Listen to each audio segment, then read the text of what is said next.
Fala pessoal, sejam bem-vindos a mais uma aula para o nosso curso da certificação CPA10. Eu sou o Prof. Fernando Arte e estou vindo lembrar vocês de que quem quiser ter acesso ao curso completo, com todos os slides que eu venho utilizando nas aulas, com a apostila completa, com um banco com mais de 600 questões comentadas e também materiais de resumo direcionados para a revisão, cliquem no primeiro link na descrição ou então nos comentários fixados para que vocês tenham acesso a esse curso completo. No mais, não esqueçam de deixar o like, se inscrever aqui no canal e bora para mais uma aula. Além do Código de Administração de Gestão de Recursos de Terceiro da Ambima, a Ambima ela também traz regras e procedimentos, que é um outro documento que trata aqui da atividade de gestão de recursos.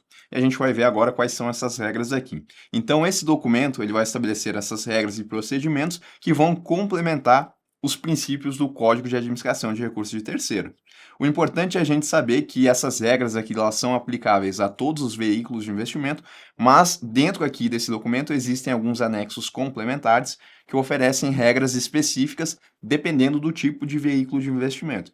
Então, o anexo 1 é para a gestão de patrimônio, o anexo 2 para carteiras administradas, o anexo 3 a gente tem normas aplicáveis a todas as categorias de fundos de investimento, e o anexo 4 e também o anexo 8, eles vão trazer regras específicas, na verdade do 4 ao 8, a gente tem regras específicas para fundos de investimento financeiros, fundos de investimento em direito creditório, imobiliários, os fundos de índice e também os de participação, respectivamente em relação a cada um desses anexos aqui.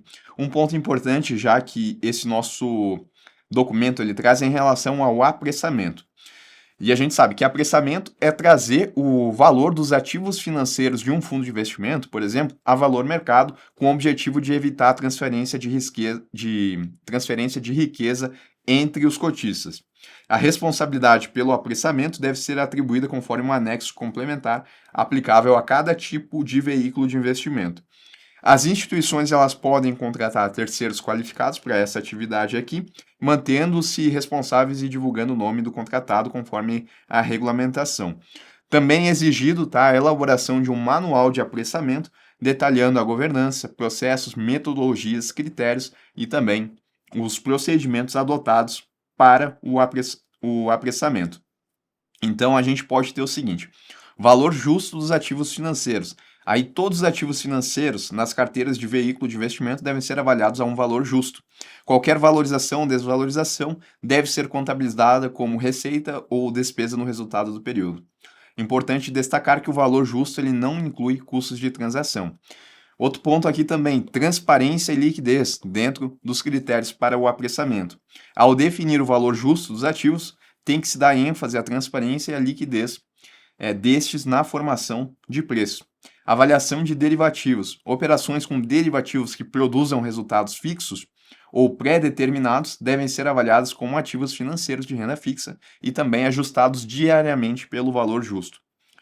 Na avaliação dos ativos, com base no total em carteira ou cotações de mercado, essas devem ser recentes, obtidas até 15 dias antes da data de avaliação ou referentes a negociações realizadas nos últimos 15 dias. Além disso, os parâmetros usados no apressamento devem ser atualizados a cada 10 dias, salvo disposição em contrário nas regras e procedimentos ou na regulação vigente. Isso para cotações de mercado. E reavaliação de ativos financeiros.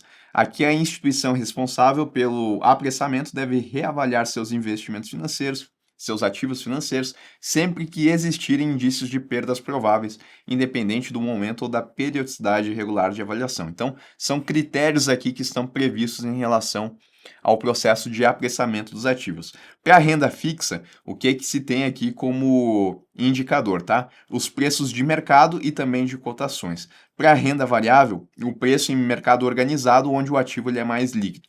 Para derivativos, também o mercado organizado, onde o ativo é mais líquido, e para ativos no exterior, a conversão da moeda estrangeira usando a taxa de câmbio referencial D2 divulgada pela B3. Então, para cada tipo aqui de investimento, eu tenho diferentes abordagens que eu tenho que utilizar.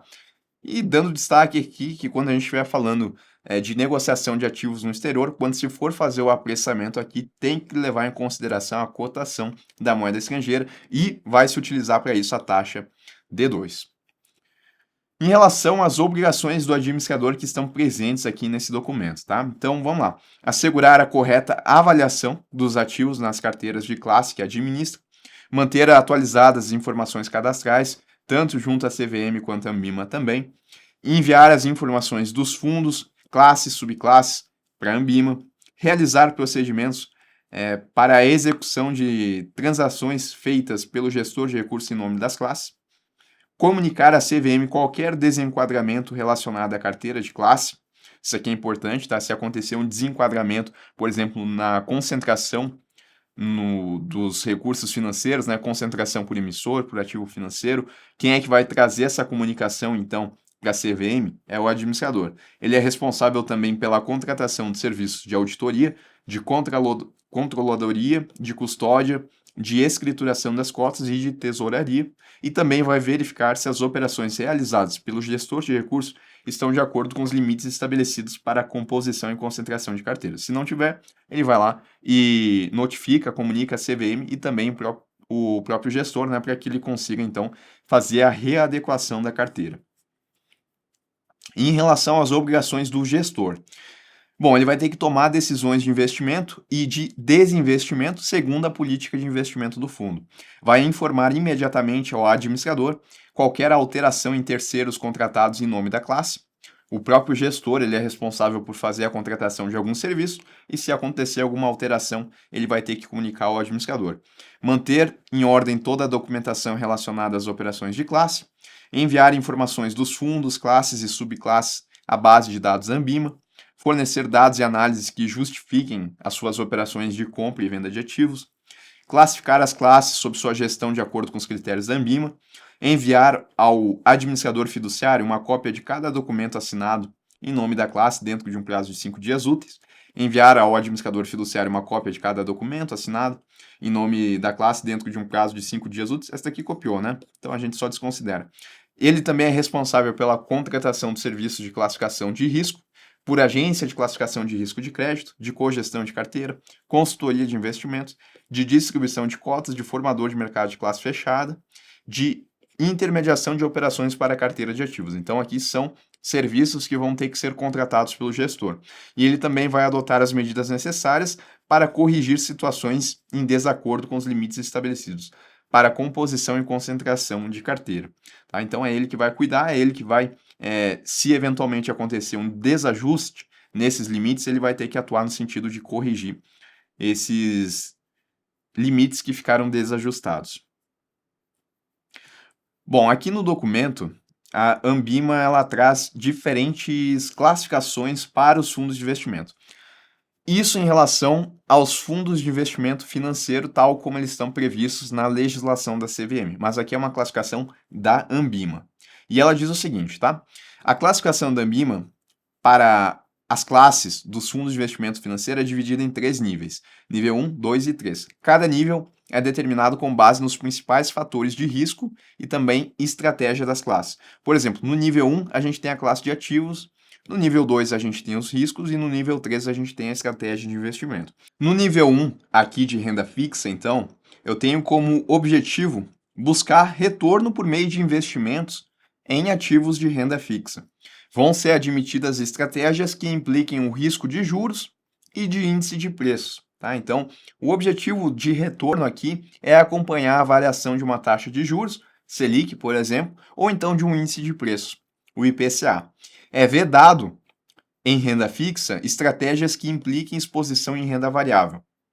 Uma vez que a gente tem o nível 1 aqui, que trata da classe de ativos, a gente classifica agora no nível 2, que ele traz os riscos associados a essa classe de ativo. Então, nível 1, renda fixa. E aí, para o nível 2, uma vez que eu classifico em renda fixa, eu tenho as possibilidades de classificar em simples, indexados, ativos ou investimento no exterior. O simples é aquela classificação que a CVM ela traz em relação a fundos de investimento renda fixa do tipo simples. Então, 95% no mínimo do PL tem que ser representado ou por títulos públicos federais ou então títulos de renda fixa que tenham o mesmo risco atribuído a esses de títulos públicos federais. O que é difícil de acontecer na prática, né? Mas é um risco avaliado pelo gestor de riscos, pelo gestor de recursos. ou então operações compromissadas que sejam lastreadas nesses títulos aqui. Operações com derivativos apenas vão ser utilizadas para proteção da carteira e a estratégia de investimento que proteja a classe de risco de perda e volatilidade. Também é uma observância que tem que ter aqui essa proteção.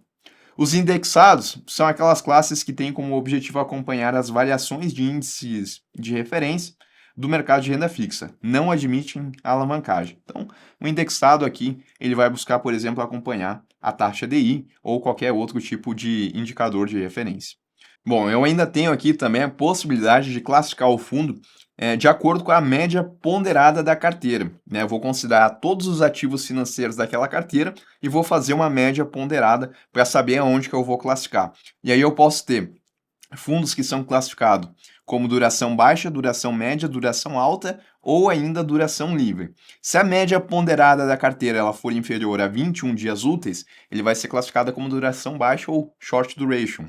Se for duração média, ele deve possuir uma duração média ponderada da carteira que seja igual ou inferior à apurada no IRFM do último dia útil do mês de junho. Se for de duração alta, a média ponderada da carteira ela vai ser superior à apurada no IMA geral. São dois índices de referência, tá? Tanto o IRFM quanto o IMA geral. Se for de duração livre, é mais simples porque eu não tenho compromisso aqui de manter limites mínimo ou então máximo para a duração média da carteira. E o investimento no exterior, que também é uma outra possibilidade que a gente tem aqui na classificação de nível 2, ativos, então classes, na verdade, que podem investir em mais de 40% de seus recursos em ativos localizados no exterior.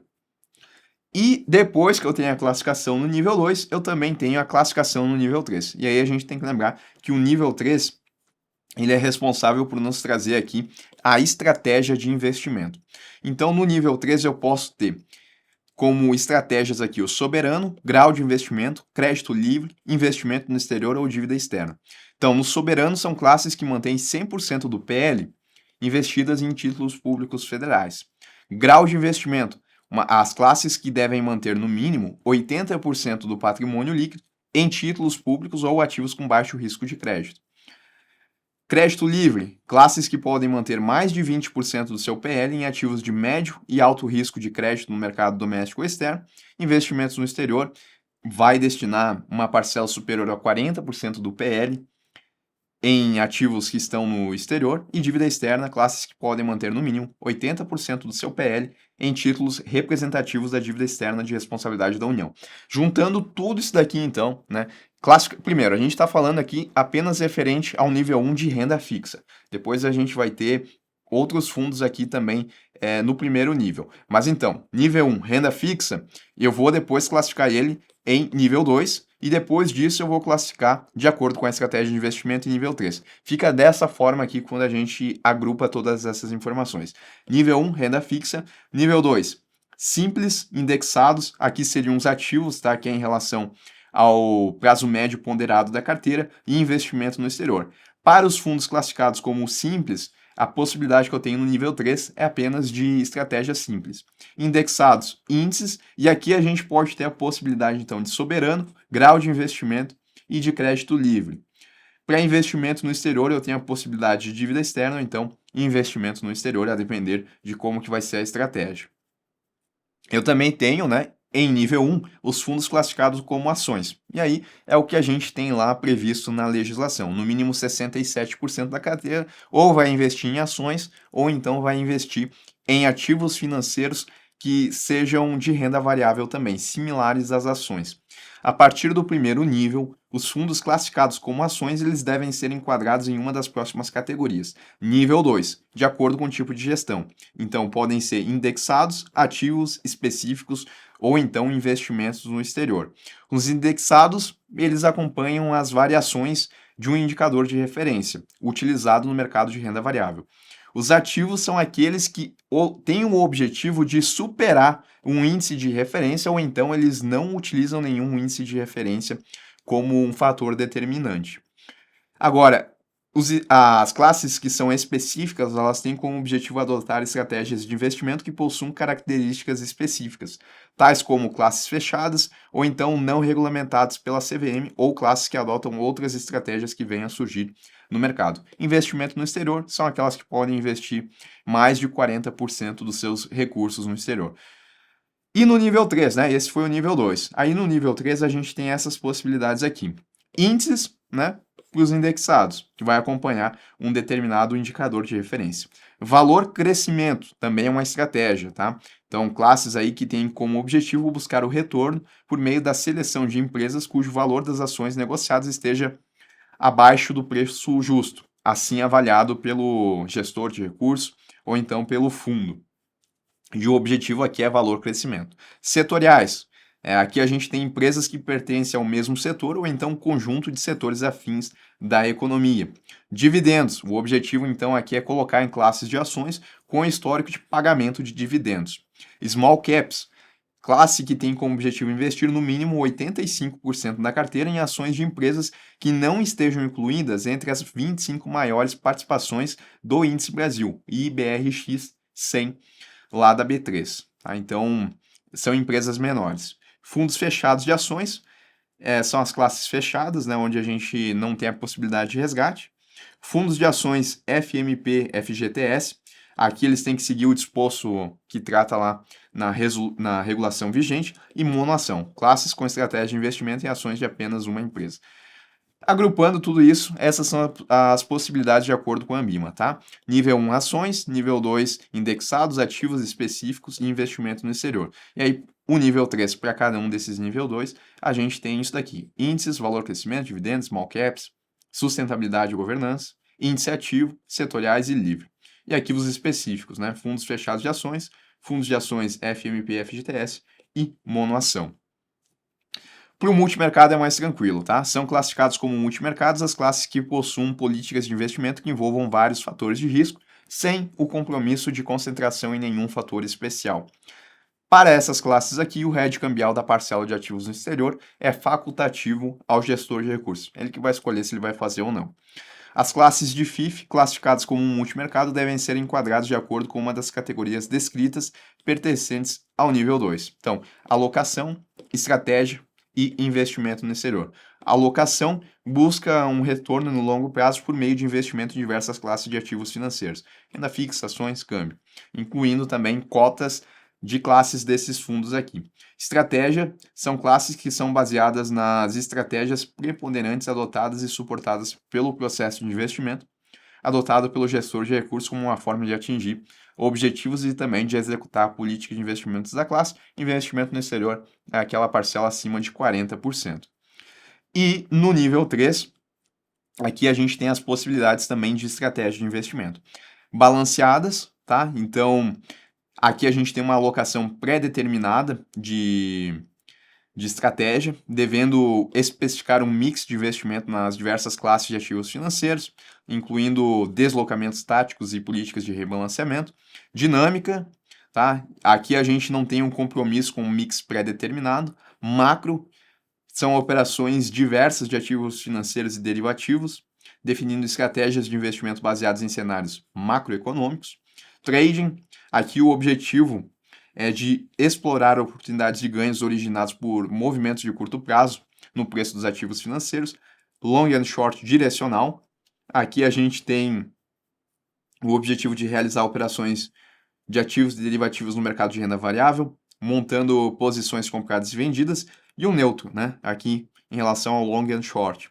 Classes que têm o objetivo de realizar operações de ativos financeiros e derivativos ligados ao mercado de renda variável, montando posições compradas e vendidas, com o objetivo de manterem a exposição financeira líquida limitada a 5. Juros e mercado, aqui o objetivo ele é ter um retorno no longo prazo por meio de investimento em ativos financeiros e derivativos da renda fixa, admitindo estratégias que impliquem o risco de juros. Livre, que daí não tem a obrigatoriedade de compromisso de concentração em nenhuma estratégia específica. Capital protegido, a gente busca retornos em mercados de risco, procurando proteger parcial ou totalmente o principal investido. E estratégia específica, aí são riscos específicos. Sintetizando tudo isso daqui também, a gente tem o seguinte: nível 1, multimercado. Nível 2, alocação. Nível 3, balanceados de dinâmica. Para o nível 2, estratégia, eu tenho todas essas aqui. Para o nível 3, investimento no exterior, eu tenho só o investimento no exterior. Cambial é o mais simples de todos, porque aqui a gente tem que obedecer aquela regra da CVM. No mínimo, 80% da carteira em ativos financeiros de qualquer tipo de risco de crédito relacionado diretamente ou sintetizado via derivativos a moedas estrangeiras. Ele não admite a alavancagem em classes FIF classificadas como cambiais. E aí fica assim, nível 1 cambial, nível 2 cambial e nível 3 cambial. É o mais simples de todos. Bom, eu ainda tenho aqui algumas regras adicionais aos fundos de investimento financeiro. Exemplo do material técnico. Eu vou ter que ter, por exemplo, aqui a descrição da classificação Ambima da classe ou subclasse dentro do material técnico, que é aquele documento que vai trazer as informações mais detalhadas em relação ao investimento financeiro. Detalhes sobre o objetivo ou a estratégia do fundo, informações sobre o público-alvo, especialmente se o fundo ele for destinado a investidores específicos, né, investidor profissional qualificado, esclarecimento sobre a carência para resgate e o prazo de operação do fundo, detalhes sobre a tributação aplicável a esse fundo e também informações sobre os canais de atendimento disponíveis aos investidores desse fundo aqui. Bom, isso tudo que a gente viu então em relação aos fundos de investimento financeiros. Eu também tenho aqui regras, né, em outros anexos que vão tratar de outros fundos. É exemplo aqui dos fundos de investimento de direitos creditórios. Aqui eu tenho o seguinte, tá? Ele vai definir a classificação das classes dos FDICs com base nas características dos direitos creditórios e suas carteiras e focos de atuação. Então, fomento mercantil vai investir em uma carteira diversificada de recebíveis, como duplicatas, notas promissórias, cheques, entre outros, originados por várias entidades. Financeiro, eu tenho aqui crédito imobiliário, crédito consignado, pessoal, financiamento de veículos e também uma multicarteira financeiro. Então, aqui, recebíveis do setor imobiliário no crédito imobiliário, operações de crédito consignado aqui, crédito pessoal não ligados a veículos, imóveis ou agronegócio vão estar aqui, relacionado a veículos vão estar aqui, e uma multicarteira vai trazer várias possibilidades, né? Não existe ali um foco específico. Tenho também o agro, indústria e comércio, infraestrutura, operações no setor de infraestrutura, recebíveis comerciais lastreados em duplicatas, carnês ou faturas de cartão de crédito de lojistas, crédito corporativo, operações de crédito corporativo em empresas de médio e grande porte, agronegócio, recebíveis de operação de financiamento do setor agrícola e multicarteira, também aqui a gente tem múltiplos setores sem uma concentração em um em específico. Outros, recuperação, non-performing loans, investe aqui em recebíveis atrasados e inadimplentes, o risco tende a ser maior. Poder público, são originários de dívidas ou receitas públicas, incluindo créditos fiscais e precatórios. E multicarteira, de novo, aquela ideia de não ficar preso a um determinado direito creditório. E a gente tem também aqui um aviso importante que tem que ser dado lá nos materiais de divulgação. Quando eu estiver falando a respeito de uma classe de FDIC de fomento mercantil e uma de recuperação. Então, na de fomento mercantil, lá no material publicitário, tem que alertar sobre a natureza diversificada dessa carteira. E também, na classe de recuperação, tem que alertar sobre a vinculação ao sucesso na recuperação desses créditos aqui. Eu também tenho regras aqui para os fundos de investimento imobiliário. E aí eles são classificados de acordo com a estratégia e também de acordo com o tipo de ativo em 3 categorias principais. Quais são essas categorias? Tijolo, papel e multiestratégia.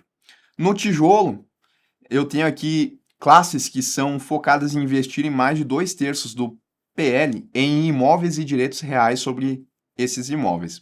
As subclassificações aqui da categoria tijolo incluem desenvolvimento, renda e híbrido. No desenvolvimento, a gente tem investimentos em empreendimentos imobiliários em uma fase de construção ou incorporação.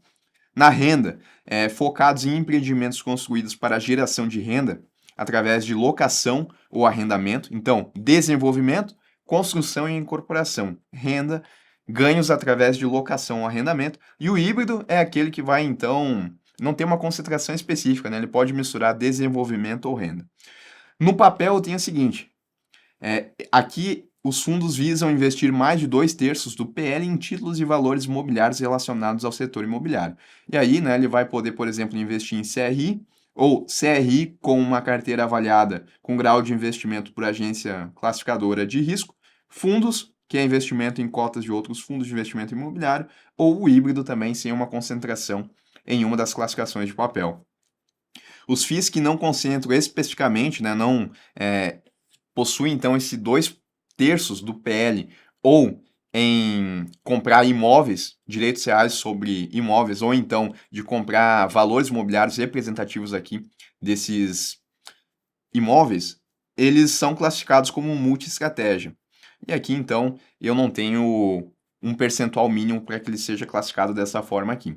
Então, em resumo, tá? Tijolo é o imóvel propriamente dito. E aí pode ser desenvolvimento ou então renda quando o imóvel ele já está feito. Daí vai ser através dos ganhos de alocação, de locação ou então de arrendamento. E o papel, ele investe em títulos do segmento imobiliário. A exemplo aqui do CRI. Em relação à gestão dos FIIs, eu tenho o seguinte, tá? Eu posso ter uma gestão definida, que vai especificar em seu regulamento o imóvel ou conjunto de imóveis que irão compor a carteira de investimento, ou aquele que tem por objetivo acompanhar um benchmark do setor, gestão definida. E gestão ativa é aquele que não especifica em seu regulamento o imóvel ou conjunto de imóveis que irão compor a sua carteira de investimento. Ele tem, então, como objetivo superar um benchmark desse setor aqui. Em relação aos critérios dos FII, eu tenho o seguinte, tá? Varejo, educacional, hospital, hotel, escritórios, logística, residencial, shoppings, multicategoria, quando eu não tenho uma categoria específica, ou ainda outros que não aqui inclusos. Isso de acordo com o setor aonde daqui a pouco esses imóveis vão ser comprados ou aonde esses imóveis já estão gerando renda através do processo de locação ou de arrendamento.